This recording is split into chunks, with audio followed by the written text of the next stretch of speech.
오늘 우리에게 주시는 하나님의 말씀은 신약성경 에베소서 3장 14절부터 19절까지의 말씀입니다. 신약성경 에베소서 3장 14절로 19절 말씀입니다. 계시된 진리의 말씀을 우리가 한 절씩 교독할 때 진리의 말씀 읽는 중에 귀 기울여 주의 음성으로 들으실 수 있기를 바랍니다. 우리 함께 교독하겠습니다. 이는 우리 기업의 보증이 되사 그 얻으신 것을 속량하시고 그의 영광을 찬송하게 하려 하심이라.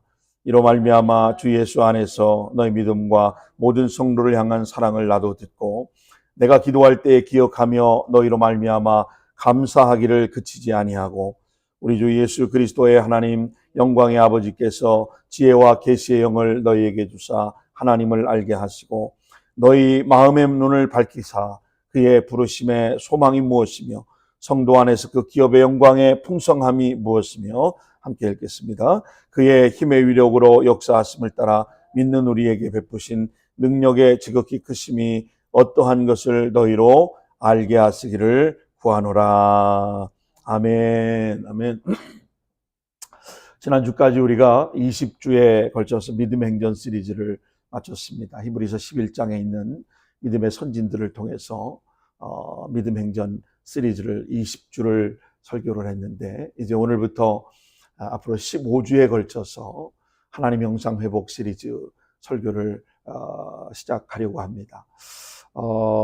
이제 오늘부터 시작해서 12월 마지막 송년주일까지 이제 딱 15주가 남았습니다. 이 15주 동안에 이제 11월 달에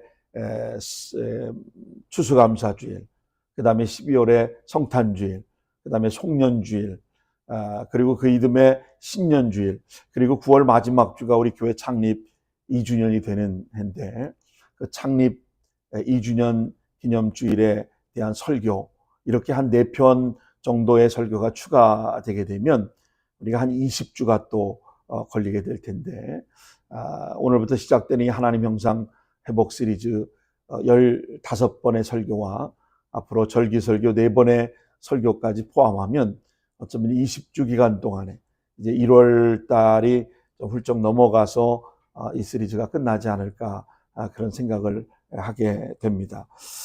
여러분, 제가 설교 준비를 하면서 이 페이스북에 삶의 균형을 위한 3F, 3H, 3S를 기억하라 이런 글을 제가 포스팅했는데 이 3F는 family, friend, 그 다음에 faith, 이렇게 가족, 친구, 믿음, 우리의 삶의 균형을 위해서는 이 세 부분이 균형을 잘 이루어 가야 한다고 하는 것을 제가 말하고 싶었죠. 그 다음에 3H는 health, 그 다음에 hygiene, 그 다음에 habit, 건강, 그 다음에 위생, 청결, 그 다음에 취미, 이것이 균형을 이루어야 우리의 삶이 또 균형을 이룰 수가 있는 겁니다. 그 다음에 3S 하면은 soul, 그 다음에 service, 그 다음에 smile, 영혼, 그리고 서비스, 그 다음에 웃음, 이 세 가지가 있어야 우리의 삶의 균형이 이루어질 수가 있습니다. 그래서 3H, 3F, 3S, 이 세 가지, 이것이 균형을 잘 맞춰야 우리는 행복한 인생을 살아가게 되는 겁니다. 여러분, 이 중에 특별히 3S 중에서 soul이라고 하는 이것이 바로 영혼, 우리의 내면의 중요성을 강조하고 있는 항목입니다. 자, 다시 말해서 우리의 삶의 내면의 균형, 이 밸런스가 얼마나 중요한가 하는 것이죠. 우리가 건강하게 균형 잡힌 삶을 살아가려면 오늘 저와 여러분의 내면이 이 밸런스가 잘 균형을 맞춰야 되는 거예요. 이 밸런스가 균형을 유지하지 않으면, 밸런스를 맞추지 않으면, 균형을 유지하지 않으면 우리의 삶이 이 행복하고 균형을 맞춰 살아갈 수가 없다는 겁니다. 어느 안수 집사님 부부 이 가정의 실제 사례 하나를 여러분에게 말씀드리려고 합니다. 여러분 한번 들어보세요. 남편은 아주 성공한 의사입니다. 부인은 인물이나 교양이나 어느 하나 빼놓을 것 없이 아주 소위 매력이 있는 그런 여성입니다. 객관적인 조건으로 볼 때 이 두 부부는 불행할 이유가 1도 없는 부부입니다. 불행할 요소를 찾아볼 수 없을 만큼 모든 외적인 외형적인 조건은 퍼펙트한 분입니다. 아니 오히려 행복의 정상을 달려야 하는 가정이었고 행복의 정상을 달리는 부부로 보여졌습니다. 그런데 이 부부 사이에는 예상치 못할 많은 문제들이 숨겨져 있었습니다. 우리가 흔히 결혼을 하면 결혼 초에는 서로 각기 다른 삶을 살던 사람들이 이제 한 곳에서 하나의 목표를 향하여 가다 보면 서로 부딪히고 의견이 다른 경우들이 부지기수로 나타납니다. 뭐 흔히 하는 예로 뭐 치약을 짜 쓰는 방법도 다르고 또 음식을 먹는 방법들도 다르고 또 잠자는 생활 습관들도 다 다릅니다. 뭐 사소한 것 가지고 마찰을 하고 신혼 초에는 참 많이 싸우는 경우들을 보게 됩니다. 그리고 시간이 지남에 따라서 또 우리가 하나씩 다 그런 것들을 맞춰 가게 되는데 여러분 이 부부도 역시 시간이 지나면서 뭔가 좀 이렇게 하나하나 맞춰갈 거라고 생각을 했는데 서로에 대한 무관심, 겉으로는 멀쩡한 부부같이 보였죠. 이걸 우리는 흔히 쇼윈도 부부라고 말합니다. 그런데 내면에는 실제로는 많은 문제를 안고 있는 그런 부부였던 것이죠. 여러분 그러다 보니까 남편은 남편대로 살아갈 의미를 잃어버렸습니다. 간혹 친구들과 함께 어울려 치는 골프 정도가 이 의사 남편에게는 유일한 즐거움이었습니다. 여러분 그런가 하면 부인은 부인대로 이런 결혼 생활을 이어가면서 절망, 그 다음에 미움, 의심, 허영과 과시 또는 죄책감 등이 뒤범벅거린 삶을 살아가게 된 것입니다.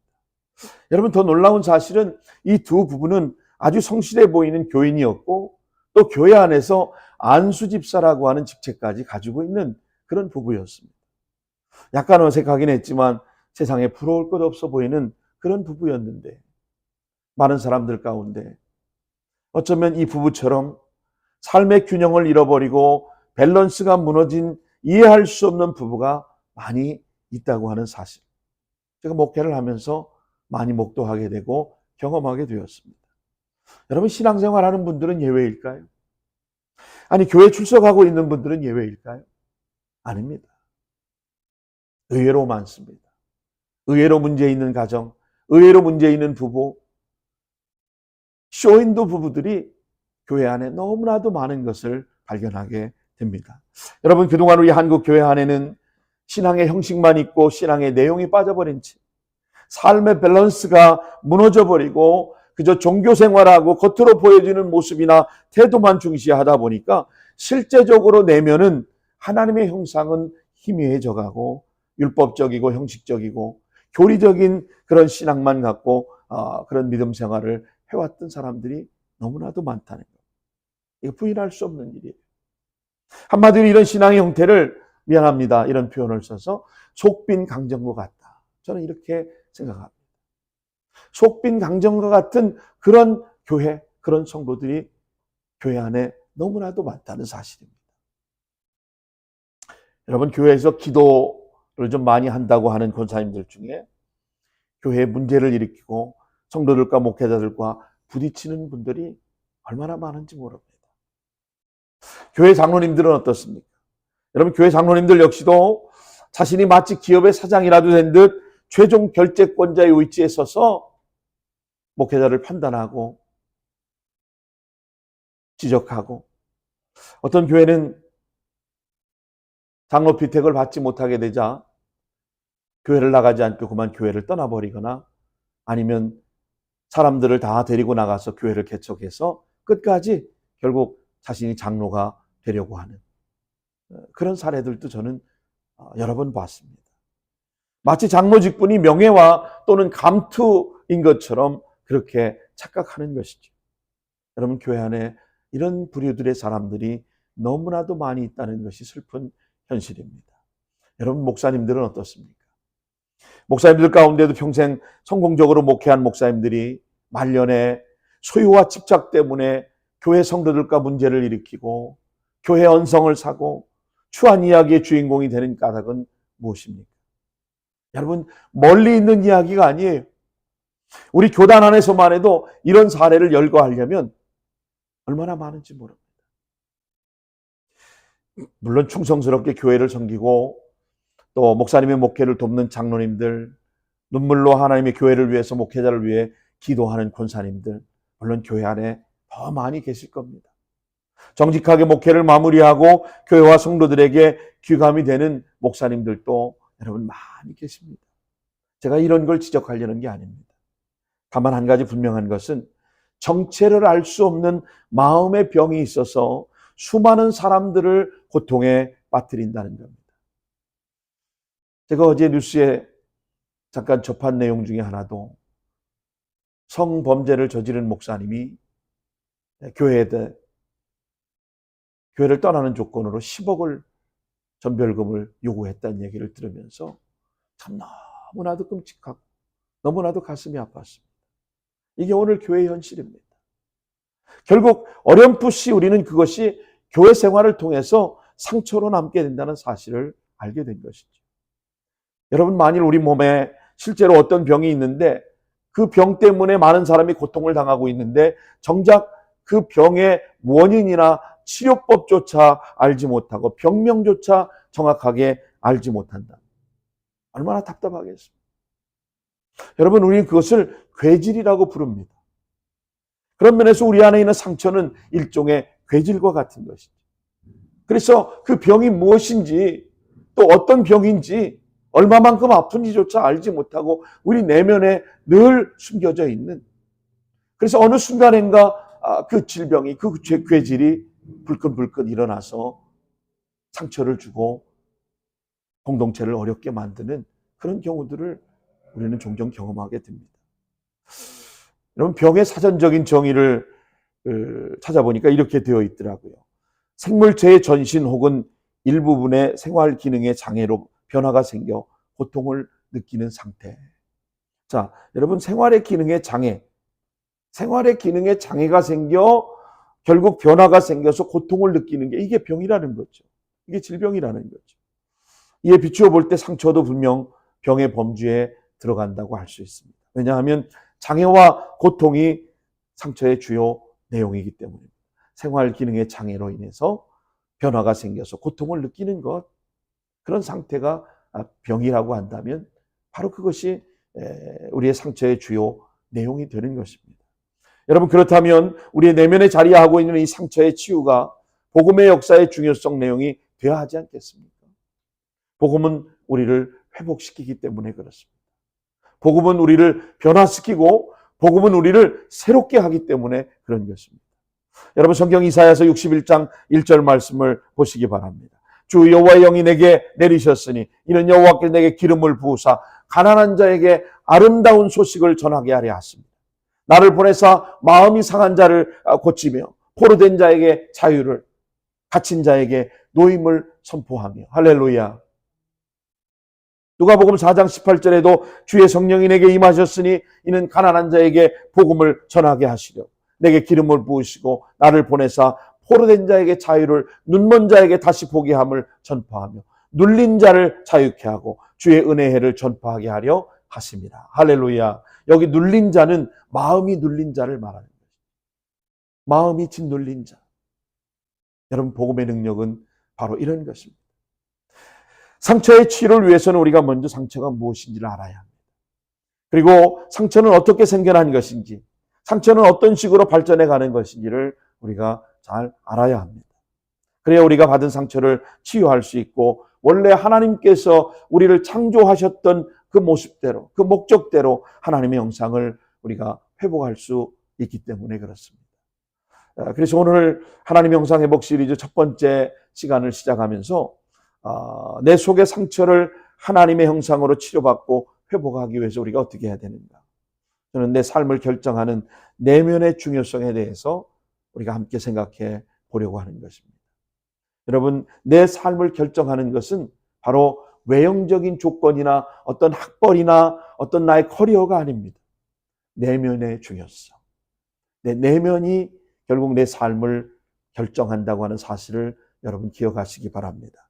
내 삶을 결정하는 내면의 중요성, 무엇보다 중요한 것은 상처 치유에서 가장 중요한 첫 번째 단계가 바로 내면으로 시선을 돌리라는 것입니다. 여러분 한번 따라해 보시죠. 내면으로 시선을 돌려라. 여러분 내면으로 시선을 돌리라는 것입니다. 외형적인 것을 보고서 낙심하고 실망하지 말고 여러분의 내면으로 시선을 돌려보시라는 겁니다. 여러분 내적 치유를 위해서 내면이 가장 중요한데 우리는 내면에 대해서 너무 무관심합니다. 내면은 관심을 가지려고 하지 않습니다. 내 속에 받은 상처를 치유하기 위해서 가장 중요한 첫 번째 단계는 내면으로 시선을 돌리는 것입니다. 여러분 왜 그럴까요? 왜 우리가 내면으로 시선을 돌려야 할까요? 그것은 첫째는 우리의 삶의 질은 외적 환경보다 내면에 의해서 결정되기 때문입니다. 우리의 삶의 질은 여러분 외형적인 환경보다 내면에 의해서 결정되기 때문입니다. 사람들은 심지어 신앙인들조차 외부 환경이 좋으면 삶이 행복할 거라고 생각합니다. 그래서 외부 환경을 좋게 만들려고 얼마나 노력하는지 몰라요. 집을 꾸미고 집을 가꾸고 또 이렇게 좀 화려한 옷을 입고 또 뭐 여러 가지 뭐 치장을 하고 내 외형을 가꾸고 외형을 만들면 환경이 좋아지면 삶이 행복할 거라고 생각하지만 여러분 착각입니다. 성경은 이렇게 말합니다. 무릇 지킬 만한 것보다 더욱 내 마음을 지키라. 생명의 근원이 이에서 남이니라. 할렐루야. 여러분 내 마음, 내면을 지키라고 하는 겁니다. 여러분의 내면을 지키는 지혜로운 여러분 되시길 바랍니다. 내 마음, 내 내면을 지키라는 거예요. 그러면 생명의 근원이 이에서 남이니라. 외부 환경의 문제가 아니라 내면의 환경을 잘 관리하는 것, 내 마음을 지키라고 하는 겁니다. 근데 많은 사람들은 반대로 인생을 살아가고 있는 아이러니컬 삶을 삽니다.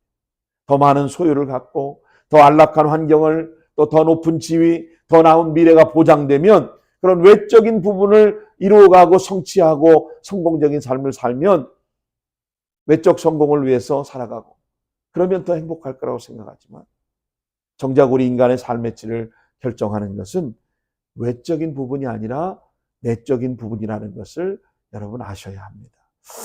2021년부터 2023년까지 3년 동안 평균 143개국 이 순위로 세계 행복보고서 통계를 찾아보니까 국가행복지수는 그 유엔 산하자문기구인 SDSN이라고 하는 지속가능발전해법 네트워크가 10에서 0까지 삶의 만족도를 나타내는 캐들린 사다리 척도 설문조사를 통해서 그 설문을 쭉 조사해 봤어요.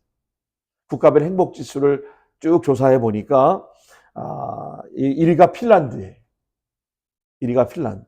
그리고 덴마크, 아이슬란드, 스웨덴, 이스라엘 순으로 그렇게 나라별 행복지수가 정해져 있어요.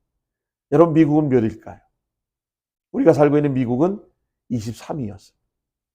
여러분 우리 조국 대한민국은 몇이었을까요?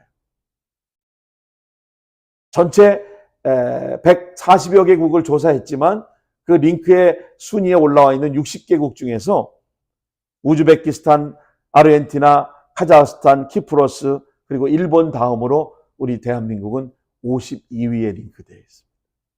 그리고 마지막 60위에는 중국이 올라와 있더라고요. 여러분 우리가 살고 있는 이 미국만 해도 로스앤젤레스의 비버리 힐스나 또 뭐 말리부 지역 같은 데를 가면 그 뭐 상상할 수 없는 어마어마한 대저택에 대단한 부를 과시하고 사는 사람들이 많이 있지 않습니까? 우리가 살고 있는 뉴저지의 저쪽 알파인 쪽에만 가도 거라지가 3개, 4개짜리 있는 어마어마한 대저택들이 많이 있지 않아요? 여러분 과연 그 사람들이 행복하냐 말이죠. 외적인 환경을 가지고 더 넓은 집, 더 좋은 차, 더 좋은 환경, 더 높은 지위, 더 많은 돈을 가지고 있다고 그 사람들이 결코 행복하냐 말이죠. 그렇지 않다는 거예요. 과연 그들의 삶의 질이 털털거리는 소형 자동차를 몰고 방 한두 칸짜리 작은 집에 살면서 열심히 신앙생활하는 사람들이나 그런 가족끼리 서로 사랑하며 건강한 내면을 갖고 살아가는 사람들의 삶의 질을 비교해 보았을 때 결코 낫지 않다는 결론에 이른 것입니다. 여러분 외형적인 외부적인 환경이 우리의 내면의 행복을 결정하지 못하는 겁니다. 우리의 삶의 질을 결정하는 데 중요한 것은 내면이지 여러분 외적 환경이 아니라는 겁니다. 근데 우리는 속고 살고 있는 거예요. 마치 에덴 동산에서 아담 하와에게 뱀의 유혹을 통해서 선악과를 바라본 즉 보암직도 하고 먹음직도 하고 지혜롭게 할 만큼 탐스럽게 보였다는 거예요. 이 과일을 먹는다, 이것을 먹는다는 정령 내가 죽으리라? 하나님이 죽는다고 하셨냐? 그리고 그것을 바라보는 순간 외부적인 환경의 요인들이 잘못된 선택을 하게 되는 겁니다. 선악과를 따먹고 하나님과 언약, 약속을 파기하고 모든 인류가 죄인이 되게 만들지 않았습니다. 눈에 보이는 대로 믿고 판단하고 결국 살아간 결과 죄의 싹은 사망, 죽음에 이르게 된 것입니다. 그러니 상대적으로 나는 불행하다고 생각합니다. 왜 우리 가정은 이렇게 가난하냐고 말합니다. 나는 행복하지 않다는 겁니다. 여러분, 이게 다 우리가 속고 사는 거예요. 이 마귀에게 속고 사는 거예요. 그러므로 현재 나의 삶의 환경 때문에 여러분 원망하고 불평하고 조급해하는 것은 우리 안에 하나님의 형상을 빼앗아 버리려고 하는 악한 마귀의 괴계라는 사실을 여러분 아시기 바랍니다. 그래서 비교하고 환경을 탓하게 만들고 우리의 내면을 허물어뜨리는 마귀의 고도의 전략이 바로 비교하는 것입니다. 그래서 오늘 성경은 무릇 지킬 만한 것보다 내 마음을 지키라. 생명의 근원이 이에서 남이니라. 생명의 근원이 이에서 난다는 것은 나의 살고 죽는 모든 결정과 판단이 내 마음 먹기에 달려있다라고 하는 것 아닙니까? 여러분이 살고 죽는 것, 여러분의 마음 먹기에 달린 거예요. 오늘 여러분의 마음을 고쳐먹고 돌아가시길 주의 이름으로 축원합니다. 마음이 바뀌어야 합니다. 내면이 바뀌어져야 합니다. 두 번째는 내적인 건강이 진정한 건강이기 때문입니다. 내적인 건강이 진정한 건강입니다. 오늘 이건 본문을 보시면 사도 바울은 속사람의 능력으로 강건하게 해달라고 하나님 앞에 기도합니다. 자, 14절, 16절 같이 한번 보시죠. 이러함으로 내가 하늘과 땅에 있는 각 족속에게 이름을 주신 아버지 앞에 무릎을 꿇고 비노니 그 영광의 풍성을 따라 그의 성령으로 말미암아 너희 속사람을 능력으로 강건하게 하옵시며. 할렐루야. 너희 속사람을 능력으로 강건하게 하옵시며. 바로 내적인 건강, 속사람이 강건한 것이 진정한 건강이라고 말하고 있는 것입니다. 여러분, 세기의 결혼으로 세상을 떠들썩하게 했던 영국의 찰스 황태자와 다이나비의 결혼식 때 그때 주어졌던 이 말씀이 바로 이 에베소서의 바로 뒤에 나오는 17절부터 말씀이었습니다. 믿음으로 말미암아 그리스도께서 너희 마음에 계시게 하옵시고 너희 사랑 가운데 뿌리가 박히고 터가 굳어졌어 능히 모든 성도와 함께 지식에 넘치는 그리스도의 사랑을 알고 그 너비와 길이와 높이가 깊이가 어떠함을 깨달아 하나님의 모든 충만하신 것을 너에게 충만하기를 구하노라. 사랑 가운데 뿌리를 받고 그 너비와 길이와 높이가 어떠함을 깨달아. 그런데 여러분, 정작 그들에게 필요했던 말씀은 이 말씀에 기록된 말씀, 그 앞 구절에 속사람이 강건해지기를, 이것이 필요했던 것입니다. 먼저 속사람이 건강해야 사랑 가운데 뿌리를 받고 행복한 부부, 행복한 결혼 생활을 유지할 수 있지 않겠습니까? 속사람이 강건하지 않은데 어떻게 사랑의 뿌리를 내릴 수 있겠습니까? 결국 행복하지 못한 결혼 생활은 남편 탓이라고, 아내 탓이라고, 내가 먼저 나의 내면, 나의 속사람이 하나님의 말씀으로 강건해지지 못한 탓임을 여러분 아셔야 합니다. 누구 탓이 아닙니다. 결국 찰스 황태자와 다이나비는 겉사람은 멀쩡했지만 내면이 건강하지 못했기 때문에 그들의 결혼 생활은 부와 명예와 그 많은 조건과 화려한 환경을 다 갖추었지만 비참한 결론에 이루고 만 것입니다. 좀 안타깝게도 많은 사람들은 이 외적 건강과 안녕에 민감합니다. 그래서 외적인 것을 잘 갖추고 화려하게 유지하고 살아가려는 많은 노력을 하지만 정작 내면의 건강에는 별로 관심을 갖지 않는다는 겁니다. 여러분, 몸이 아프면 무척 고통스럽습니다. 삶의 모든 기쁨을 잃어버리는 것 같아요. 물론 아픈 가운데도 그럼에도 기쁨을 누리는 훌륭한 사람들을 또 간혹은 있긴 합니다만, 어쨌든 육체의 아픔은 삶의 고통을 느끼게 하고 또 몸이 건강하고 편해야 행복할 텐데, 그렇지 않으면 자꾸 몸이 아프면 행복할 리가 없죠. 그러나 여러분, 기억해야 할 것이 있습니다. 우리가 배고플 때, 정말 배고플 때 밥 한 그릇을 딱 먹으면 행복할까, 행복하지 않을까? 행복하죠. 배가 고플 때 그 허기진 배를 채우는 그 밥 한 공기는 그 어떤 것하고도 바꿀 수 없을 만큼 기쁨이 되고 행복이 될 거예요. 그런데 배가 고프다고 해서 또 한 공기를 밥을 또 먹었다고 쳐보자고. 행복할까요? 아마 행복이 2배는 되지 않을 것입니다. 거기에다가 욕심을 내서 밥 한 공기를 더 먹었다고 치십시다. 행복할까요? 그때는 위에 부담만 주고 오히려 몸이 고통스럽기 때문에 행복하지 않을 겁니다. 이처럼 우리의 삶을 행복하게 하는데 몸의 건강이 차지하는 비중은 여러분 전부는 아니에요. 부분적일 수 있다는 겁니다. 이보다 훨씬 많은 부분은 내면이 건강해야 내면의 건강을 차지하고 있다는 사실을 여러분 기억하시기 바랍니다. 근데 사람들은 이 사실을 인정하려고 하지 않습니다. 아니, 정확히 말하면 대부분 안다고 하지만 실제로는 그렇게 행동하고 살려고 하지 않는다는 겁니다. 몸이 조금만 아프면 고치기 위해서 백방을 찾아다니고 노력하지만 내 마음이 아플 때 내 마음의 건강을 위해서 결국 그렇게 하지 않고 방치해 둬버리고 마는 거예요. 그래서 아까 모두에 말씀드렸던 것처럼 괴질처럼 내 몸 한 구석에 어딘가 자리하고 있다가 불쑥불쑥 내가 행복하지 않다고 할 때, 내면이 건강하지 못할 때 그 괴질병이 나타나게 되는 거예요. 여러분, 다시 한번 강조하지만 내면에 관심을 기울이는 여러분 되시기 바랍니다.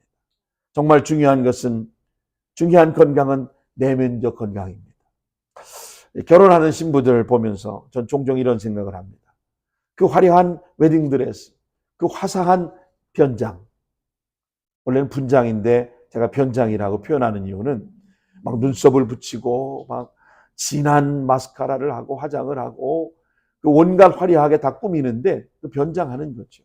그런데 그렇게 인형처럼 아름답게 변장하고 화장하고 분장을 하지만 외형적인 모습은 너무너무 화려하고 아름답지만 과연 그 신부에게 인형처럼 가꾼 만큼 그 내면은, 그 속사람은 아름답고 현숙한 모습이냐라고 하는 것을 묻고 싶은 거예요. 우리가 하나님 앞에서도 마찬가지입니다. 세상적인 모든 조건보다 하나님 보시기에 얼마나 우리의 내면을 아름답고 성숙하게 갖고 가고 있는가 하는 것이죠. 외적인 조건을 갖추는 것도 필요하지만 가장 중요한 우선순위는 내면을 아름답게 성숙하게 갖고 가는 복된 저와 여러분 되시기를 예수님의 이름으로 축원합니다. 우리의 삶의 질은 외적 환경보다 내면에 의해서 결정되기 때문입니다. 내적인 건강이 진정한 건강이기 때문에 그렇습니다. 마지막 3번째는 하나님은 우리의 내면에 관심이 많으시고 그것을 통해 우리를 인도해 가시기 때문입니다. 여러분, 성도님들의 집을 신방하다 보면 또는 그 매장이나 가게 이런 데 보면 빌립보서 4장 13절 말씀, 내게 능력 주시는 자 안에서 모든 것을 할 수 있느니라. 마치 가운처럼 액자를 딱 이렇게 걸어놓은 집들을 신방을 하다 보면 종종 보게 됩니다. 여러분, 그런데 사실 이 말씀의 본뜻을 그 한 구절을 따다 놓고 보면 왜곡하는 것입니다. 이 말씀만 달랑 분리해 놓으면 그분들이 바라고 생각하는 그런 뜻이 그게 아니에요. 왜곡하는 겁니다. 여러분, 그 12절, 내게 능력 주시는 자 안에 내가 모든 것을 할 수 있느니라, 이 말씀의 그 앞구절, 선행구절인 12절이 되지 않으면 내게 능력 주시는 자 안에 내가 모든 것이 할 수 있다는 것은 불가능합니다. 자, 여러분 12절을 보시죠. 빌립보서 4장 12절, 내가 비천에 처할 줄도 알고 풍부에 처할 줄도 알아. 모든 일에 배고프며 배부르며 배고픔과 풍부와 궁핍의 일체의 비결을 배웠노라. 그 다음에 내게 능력 주시는 자 안에서 내가 모든 일을 할 수 있느니라. 할렐루야. 여러분, 비천에서 가난하기도 해보고 정말 말할 수 없는 그런 궁핍한 상황도 처해보고 또 풍부에도 처해보고 배부르고 배고픔도 경험해보고 풍부와 궁핍의 일체의 비결을 배울 때 내게 능력 주시는 자 안에서 내가 모든 일을 할 수 있습니다 라고 하는 것을 고백할 수 있어야 하는 것이죠. 제가 미국 생활하면서 어느 날 정말 수중에 단돈 5불밖에 남지 않아서 바이완 계단 프리 해가지고 하는 그 햄버거 하나를 사 먹고 허기를 달랬던 적도 있었습니다. 궁핍의 비밀을 깨닫지 못하면 풍성이 주어져도 그것이 풍성인 줄 알지 못하는, 풍성한 삶을 살면 궁핍이 뭔지를 알지 못하는 거예요. 주님이 주시는 능력은 상황을 바꾸는 능력이 아니라 우리의 마음을 바꾸는 능력임을 믿으시기 바랍니다. 우리의 상황을 바꾸는 게 아니에요. 우리의 마음을 바꿔야 상황도 변화될 줄 믿습니다. 하나님 우리의 삶의 모든 상황을 다 바꾸실 수 있습니다. 그러나 그 방법보다 우리의 마음을 변화시킴으로써 우리 인생의 삶에 아름답게 되는 방식을 택하게 만드시는 분이 하나님이십니다. 그래서 성경 여러 곳에 기록된 말씀을 읽어보면 이 사실을 우리가 알 수 있습니다. 빌립보 4장 7절을 보시면 모든 지각에 뛰어난 하나님의 평강이 그리스도 예수 안에서 너희 마음과 생각을 지키시리라. 할렐루야. 우리의 마음과 생각을 하나님 지켜주시니. 데살로니가 후서 3장 5절에 보니까 주께서 너희 마음을 인도하여 하나님의 사랑과 그리스도의 인내를 들어가게 하시기를 원하노라. 우리의 마음을 인도하여. 여러분 요한 3서 2절에 보니까 사랑하는 자여 내 영혼이 잘된 같이 내가 범사가 잘되고 강건하기를 내게 간구하노라. 내 영혼이 잘돼. 내 내면이 새로워져요. 우리의 내면을 바꿔서 하나님이 우리의 외부의 환경을 변화시키고 나가도록 만드시는 하나님. 이처럼 하나님은 주로 우리의 내면을 통해서 우리의 삶을 인도해 가신다고 말씀하고 있는 것입니다. 우리 예수님이 이 땅에 오셔서 하신 사역의 중점도 바로 우리의 마음을 고치는 데 많은 부분을 투자하셨어요. 우리 마음을 고치는 데. 이사야 61장 1절에 여호와의 신이 내게 임하셨으니 나를 보내사 마음이 상한 자를 고치시니. 할렐루야. 우리의 마음을 고치시고 우리의 마음에 상한 것을 회복시키시고 우리를 치유하시고 그래서 내면을 바꿔놓으시고 외적인 환경을 바꿔가셨던 그 하나님의 역사를 우리는 압니다. 모든 신앙적이고 영적인 관심과 적용이 우리의 내면으로 행해야 함을 우리는 기억해야 합니다. 그러므로 하나님의 형상으로 회복되기 위해 가장 중요한 것은 내 삶을 결정하는 내면의 건강을 잘 살핌으로 우리 안에 머물러 있는 상처를 치료하고 또 극복해서 하나님께 영광을 돌리며 살아가시고 하나님의 형상을 회복하는 복된 저와 여러분 되시기를 예수님의 이름으로 축원합니다. 기도하겠습니다.